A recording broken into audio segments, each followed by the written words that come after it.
Petrol, check. Coolant, check. And oil, check. And now, watch this magic.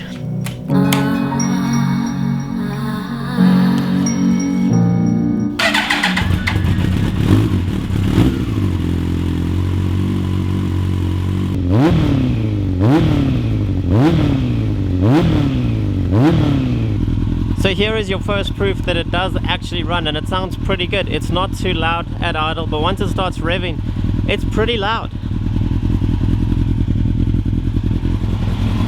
But anyway, that's enough of that for now. Now that I've heard the R1 running, all I want to do is ride it, but unfortunately we can't do that because there's something pretty important stopping us from doing that. At the end of the last R1 video, I said that we were having problems with the brakes. No matter what we did, we couldn't build pressure in the brakes.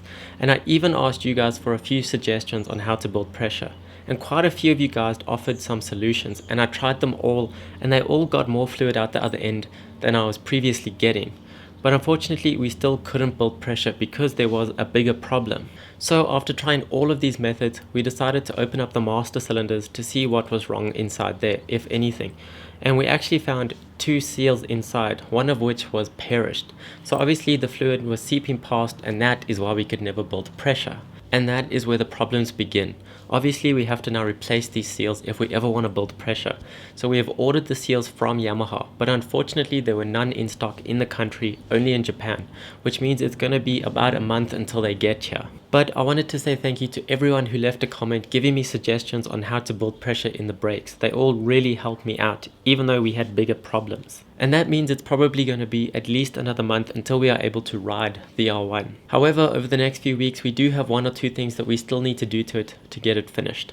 So the next thing we need to get done today is that we actually finally got a rear hugger for it. So this is now number 3.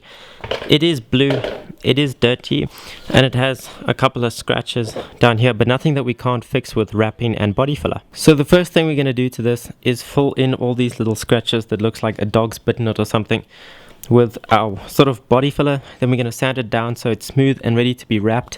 Then to cover up all this blue that doesn't match our red bike, we're going to wrap it in this red so that the front mudguard and the back mudguard match. First we've got to fill all these little holes with this powder, and then we take the glue and pour it over all the powder to set it. And it should be set and dry and ready to sand in about 30 seconds. So now, as rough as it looks, all of these holes are actually filled. So now if we sand it, it should end up smooth, and then it'll be ready to be wrapped.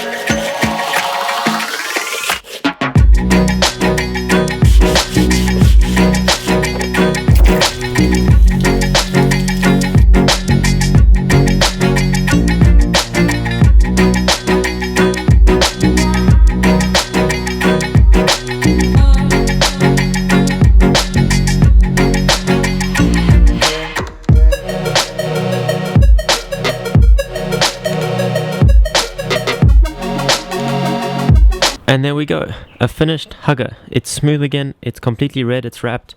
It came out really nicely. This side where all the bumps were, it's pretty smooth and it's hidden on the exhaust side, so you can't really see it, but it actually came out better than I expected. And it looks pretty strange because this is the first time I've seen the bike with a rear hugger. It didn't even come with one. It's a strange hugger because it pretty much points straight up. It forgets the hugging part, but it does the trick.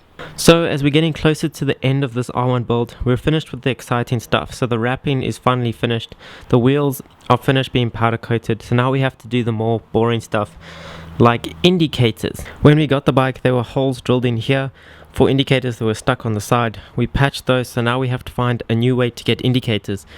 The bracket has been cut off here, and on the front there weren't even indicators, so that's what we need to do next. We have 4 indicators, and to make it a bit easier on the back, we bought a number plate bracket so we can bolt this straight on and put the indicators on the side of it. But before we can put the indicators on, we actually need some fairings to put them on.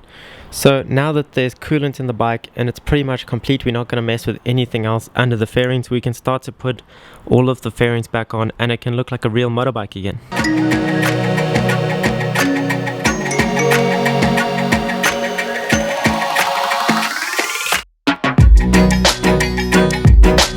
I'm actually really enjoying working on this older bike. Even though it's from a 2000 and not that old, it's quite a bit easier to work on. For example, the fairings, the bolts are right here on an R6. They are like a jigsaw puzzle. It takes you half the morning just to get to this little bolt here. So it speeds things up quite a bit having easy fairings. It's the belly pan, then the side panel, then the top fairing. Easy as that. But now that we have fairings, we can actually put our indicators and our number plate bracket on. We are lucky enough that we have indicator cables all around the bike, so that should be easy enough to wire up. And with this bracket, we're simply going to bolt it to the bottom of the tail here. It's a little bit wide to fit between the lines here, so we're going to cut a little bit off each side. And the holes on the side here aren't quite big enough to fit the bolts of the indicators through, so we're going to drill those a bit bigger.